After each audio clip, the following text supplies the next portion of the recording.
Salam saudara-saudara yang terkasih dalam Kristus Yesus. Selamat pagi. Kiranya Tuhan memberkati kita dalam kasih-Nya dan melindungi kita. Saya berharap kita dalam keadaan sehat dan sukacita menjalani kehidupan kita hari ini. Mari kita merenungkan firman Tuhan, kita berdoa.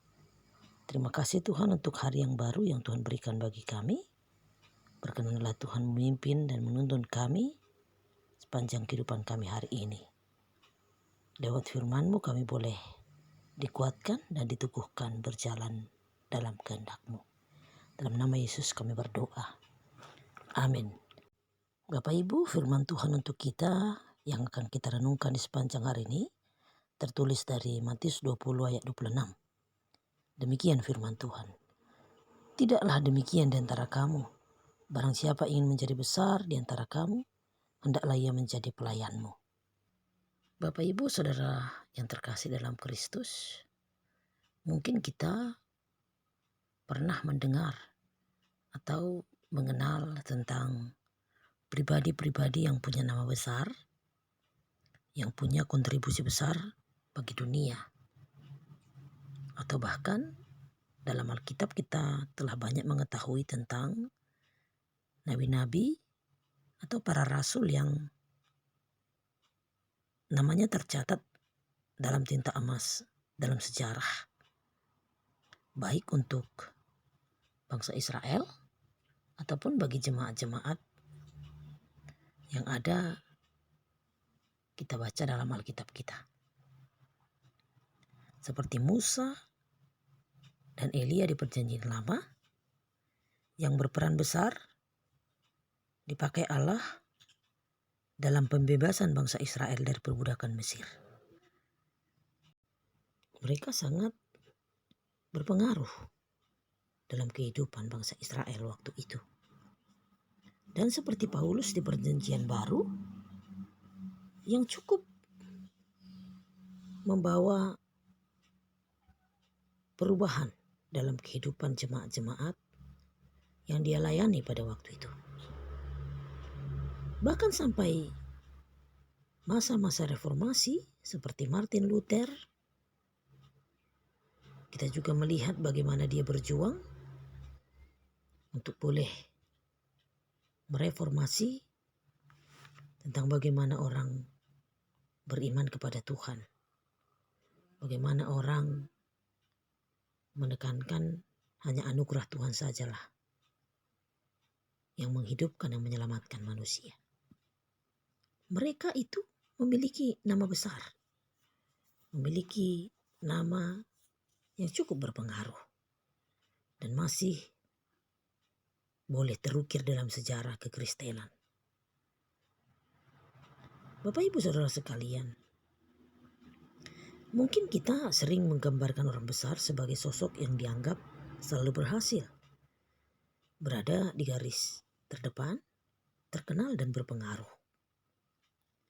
Bisa jadi hal itu memang benar, karena gambaran tersebut memang melekat pada diri mereka. Namun sering sekali ada pula yang bertanya, itu kan mereka, bagaimana dengan saya? Sepertinya saya lahir dengan kemampuan yang rata-rata, tidak istimewa, dan tidak memiliki talenta yang menonjol. Padahal saya sangat rindu melayani Tuhan. Bapak Ibu, bagi kita yang berpikiran seperti itu, jangan bersedih dan jangan berputus asa. Sebab bagaimanapun kita tetaplah orang pilihan Allah yang istimewa. Kita ambil contoh seperti Rasul Andreas. Dia adalah seorang murid Yesus. Namun tidak begitu terkenal siapakah Andreas. Namun kalau kita lihat, Andreaslah yang membawa Petrus kepada Yesus. Dan Andreaslah yang berinisiatif membawa anak kecil yang memiliki 5 roti dan 2 ikan sebelum Yesus membuat mujizat sehingga bisa dimakan 5.000 orang. Ada juga seorang yang bernama Barnabas yang tidak setenar Paulus. Tetapi Barnabas senantiasa menemani Paulus dalam masa-masa sulit. Karena itu Bapak Ibu Saudara sekalian, walaupun tidak tercatat dan tidak begitu terkenal, tapi mereka juga adalah orang-orang yang besar. Orang-orang yang mau menyediakan dirinya untuk melayani. Bukan untuk mencari nama besar atau mencari kebanggaan pribadi. Jika kita merenungkan, Bapak Ibu, bagaimana dengan kehidupan kita? Bagaimana kita kadang-kadang merasa bahwa kita tidak memiliki arti. Kita tidak sehebat mereka. Kita tidak sehebat orang-orang yang kita anggap besar. Kita tidak punya pengaruh seperti mereka. Atau mungkin orang-orang tidak begitu mengenal kita. Karena itu, tetaplah bersukacita. Tetaplah kita merasa berharga di mata Tuhan.